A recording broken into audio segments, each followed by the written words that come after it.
Hey guys, this video is brought to you by the brilliant OneFootball app. There is so much football action all around the world happening simultaneously and it is difficult to keep a track of everything. OneFootball app makes that really easy for you. The newest feature of the OneFootball app is global users apart from Indian subcontinent can stream the Indian Super League ISL for absolutely free on the OneFootball app. The World Cup season is also upon us, so any information related to your favorite team, anything that you need to know about your favorite players, OneFootball app has you covered. So please go ahead and download the OneFootball app for absolutely free, either from the link given in the description below or from the QR code being flashed on the screen right now. Brazil के squad के बारे में बात करेंगे आज, और जैसा मैंने अपने प्रेडिक्शंस में और पहले भी बोला था कि they are my favourites to win the whole thing. मेरे नंबर 1 फेवरेट्स हैं ब्राज़ील। तो स्क्वाड पे नज़र डालेंगे, देखते हैं उनको क्या इतना डेंजरस बनाता है, क्या ऐसी वो बातें हैं। तो अगर हम हिस्ट्री की बात करें ब्राज़ील की, तो 5 टाइम वर्ल्ड कप विनर्स हैं और ब्राज़ील एक हाउस होल्ड नेम है फुटबॉल की दुनिया में। अगर आपके कोई घर में पेरेंट्स हैं, भाई बहन है, दोस्त यार जो भी हैं, वो फुटबॉल के बारे में कुछ भी नहीं जानते होंगे, लेकिन उनको ये ज़रूर पता होगा कि फुटबॉल जगत में एक टीम है जिसका नाम है ब्राज़ील और वो बहुत ज़्यादा स्ट्रॉन्ग है। और वर्ल्ड कप विनर्स की अगर हम बात करें तो ब्राज़ील का नाम सबके जहन में सबसे पहली बार आता है। ये एक चार्म है ब्राज़ील का, एक ये इम्पोर्टेंस है ब्राज़ील की वर्ल्ड कप हिस्ट्री में।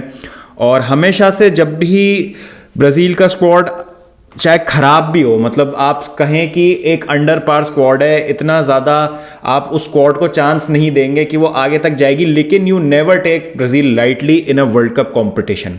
और इस बार मुझे लगता है कि काफ़ी बैलेंस स्क्वाड है ब्राज़ील का, काफ़ी अच्छा एक्सप्लोसिव प्लेयर्स हैं, एक्सपीरियंस वाले प्लेयर्स हैं, यंग प्लेयर्स हैं, एक बहुत ही अच्छा ब्लेंड है यूथ और एक्सपीरियंस का। प्राइम में है प्लेयर्स अपनी बहुत सारी। तो एक बार नज़र डालते हैं कि किस तरीके की स्क्वाड पिक करी है टीटे ने यहाँ पर। तो गोलकीपर्स पे आ जाते हैं, एलिसन, एडरसन, विवेर्तो। फिर डिफेंडर्स पे आ जाते हैं, Danilo, Dani Alves, Alex Sandro, Alex Telles, Thiago Silva, Marquinhos, Eder Militao, Bremer. फिर मिडफील्डर्स पे आते हैं, Casemiro, Fabinho, Bruno Guimaraes, Fred, Lucas Paqueta, Everton Ribeiro.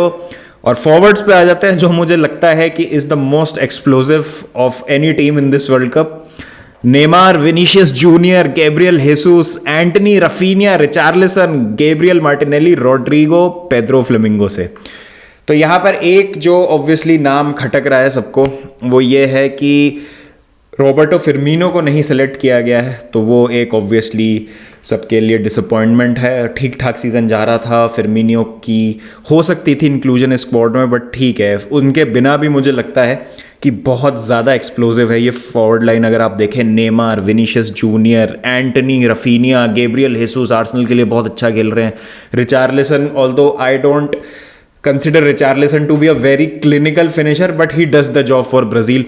Rodrigo for Real Madrid has been absolutely brilliant. Martinelli from Arsenal has been absolutely magnificent this season. Pedro Flamingo से जो है, मैंने उनको खेलते देखा नहीं है तो मैं उनके बारे में ज़्यादा कमेंट कर नहीं सकता।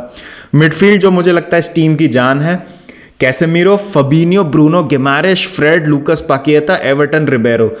कैसेमीरो, फबीनो, हमको पता है कि ये अगर आप एक डिस्कशन करेंगे कि पिछले 5-6 साल में कौन हुए हैं इस गेम के सबसे बेहतरीन प्लेयर, जिनको आप कह सकते हैं कि who have been the best defensive midfielders, तो कैसेमीरो और फबीनियो का नाम तो ज़रूर ही आएगा उस कॉन्वर्सेशन में।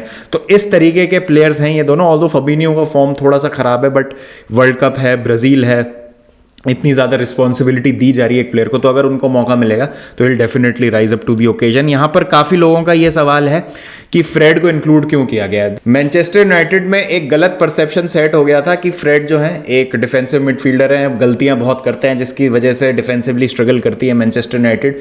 तो वो एक चीज़ है जो हमको याद रखनी चाहिए कि फ्रेड जब ब्राज़ील में खेलते हैं तो थोड़ा सा एक एडवांस्ड रोल खेलते हैं, उनको लाइसेंस दिया जाता है पूरा आगे जाने का।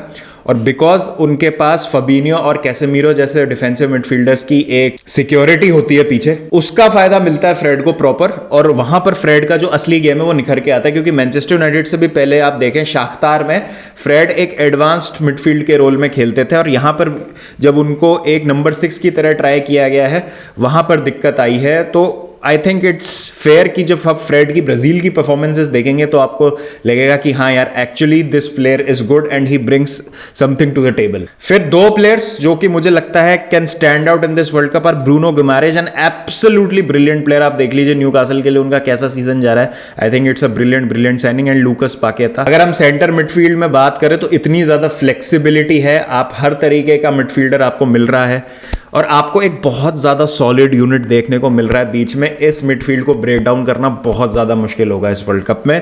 अब आते हैं डिफेंस में। अगर हम यहां पर सेंटर बैक्स की बात करें तो Thiago Silva, Marquinhos, Eder Militao, Bremer, चारों ही बहुत ही बेहतरीन सेंटर बैक्स है। ब्रेमर का ऑल्दो अभी जो यूवेंटस का सीजन है वो अच्छा नहीं जा रहा, बट थियागो सिल्वा वो चेल्सी के बेस्ट प्लेयर हैं अभी तक इस season, without a shadow of a doubt. Marquinhos is a brilliant talent. Adder Militão जैसा हमको पता है कि रियल मैड्रिड के लिंचपिन है डिफेंस में। और यहां पर एक जो सवाल उठता है कि फुल बैक्स की कमी है ब्राजील में, तो आप यहां पर देख सकते हैं अगर फुल बैक्स की हम बात करें तो Danilo, Dani Alves, Alex Sandro, Alex Telles. यहां पर मैं जरूर कह सकता हूं कि क्वालिटी फुल बैक्स या उन फुल बैक्स की जो अपनी प्राइम में है उनकी कमी जरूर है, लेकिन एडर मिलिटाओ को राइट बैक पे खिलाते हैं टीटे, तो बहुत ज्यादा आपका डिफेंस जो है सॉलिड हो जाता है। फिर लेफ्ट बैक पे आप एलेक्सेंड्रो या एलेक्स टेस में से किसी को भी खिला के आप एक बहुत ही बेहतरीन टीम फील्ड कर सकते हैं। गोलकीपर्स की अगर हम बात कर रहे हैं, एलिसन, एडरसन, बोलने की ज्यादा जरूरत नहीं है। लिवरपूल और मैन सिटी के लिए दोनों ही बेहतरीन रहे हैं थ्रू आउट द ईयर्स।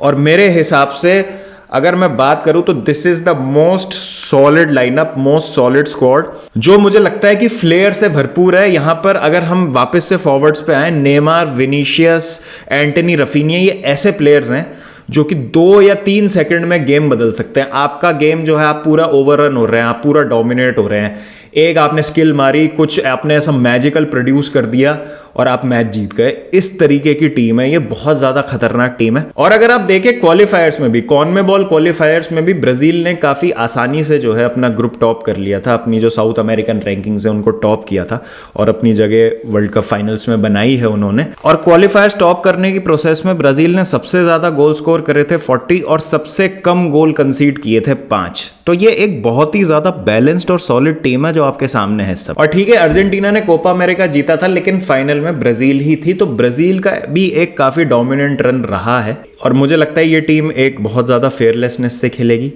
इस टीम में वो स्वाव है, वो ब्रावाडो है जो आपको देखने को मिलेगा। और टीटे एक बहुत ही अच्छे मैनेजर हैं, उनको पता है उनको किस तरीके से क्या लाइनअप खिलाना है। और हॉर्सेस फॉर कोर्सेस वाला काम भी करते हैं, डिपेंडिंग ऑन द ओपोजिशन वो कभी कभी छोटे मोटे ट्वीक्स भी कर लेते हैं अपनी टीम में। और ये लाइनअप जो है आपको वो करने की आज़ादी भी देती है, वो फ्लेक्सिबिलिटी भी देती है। तो बहुत बहुत शानदार स्क्वाड, मेरे हिसाब से my favourites to win the world cup. आपकी क्या राय है स्क्वाड के बारे में, and what do you think about Brazil and how far do you think Brazil can go in this tournament? Please do let me know in the comment section. मिलते हैं फिर नेक्स्ट वीडियो के साथ, जब तक अपना ध्यान रखिए। Take care and piece.